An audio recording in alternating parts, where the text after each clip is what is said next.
and welcome back to my blog. We're outside today. I did some work outside. Got most of the first part of the grape arbor put up. But that has nothing to do with our story. Just that I'm outside, and it's beautiful. So we're on to part 6, section 4, concerning the women, part 2. The power of fashion is also on our side. I pointed out that in some less civilized states, no female is suffered to stand in any public place without swaying her back from right to left. This practice has been universal among ladies of any pretensions to breeding in all well-governed states, as far back as the memory of figures can reach. It is considered a disgrace to any state that legislation should have to enforce what ought to be, and is, in every respectable female, a natural instinct. The rhythmical and, if I may so say, well-modulated undulation of the back in Our Ladies of circular rank is envied and imitated by the wife of a common equilateral, who can achieve nothing beyond a mere monotonous swing, like the ticking of a pendulum. And the regular tick of the equilateral is no less admired and copied by the wife of the progressive and aspiring isosceles, in the females of whose family no back motion of any kind has become as yet a necessity of life. Hence, in every family of position and consideration, quote, back motion, end quote, is as prevalent as time itself, and the husbands and sons in these households enjoy immunity, at least, from invisible attacks. Not that it must be for a moment supposed that our women are destitute of affection, but unfortunately the passion of the moment predominates in the frail sex over every other consideration.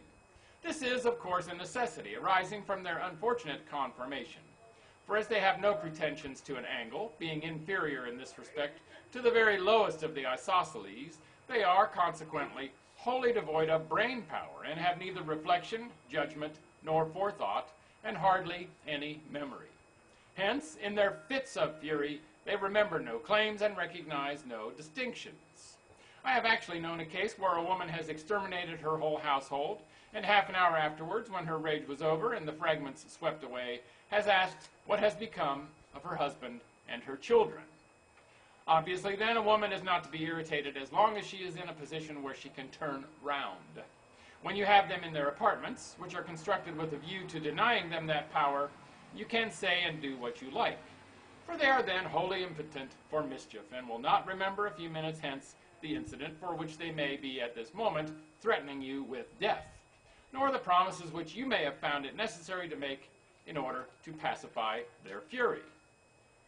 On the whole, we get on pretty smoothly in our domestic relations, except in the lower strata of the military classes. There, the want of tact and discretion on the part of the husbands produces at times indescribable disasters. Relying too much on the offensive weapons of their acute angles instead of the defensive organs of good sense and seasonable simulation, these reckless creatures too often neglect the prescribed construction of the women's apartments, or irritate their wives by ill-advised expressions out of doors, which they refuse immediately to retract.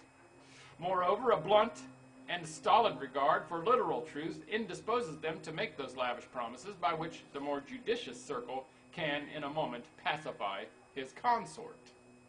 The result is massacre, not, however, without its advantages, as it eliminates the more brutal and troublesome of the isosceles, and by many of our circles, the destructiveness of the thinner sex is regarded as one among many providential arrangements for suppressing redundant population and nipping revolution in the bud.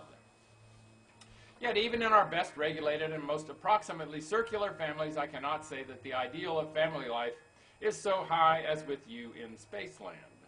There is peace, insofar as the absence of slaughter may be called by that name, but there is necessarily little harmony of tastes or pursuits, and the cautious wisdom of the circles has ensured safety at the cost of domestic comfort. In every circular or polygonal household, it has been a habit from time immemorial, and now has become a kind of instinct among the women of our higher classes, that the mothers and daughters should constantly keep their eyes and mouths toward their husband and his male friends, and for a lady in a family of distinction to turn her back upon her husband would be regarded as a kind of portent involving loss of status. But as I shall soon shew, this custom, though it has the advantage of safety, is not without its disadvantages. In the house of the working man or respectable tradesman, where the wife is allowed to turn her back on her husband while pursuing her household avocations, there are at least intervals of quiet when the wife is neither seen nor heard, except for the humming sound of the continuous peace cry. But in the homes of the upper classes, there is too often no peace. There, the voluble mouth and bright penetrating eye are ever directed towards the master of the household, and light itself is not more persistent than the stream of feminine discourse.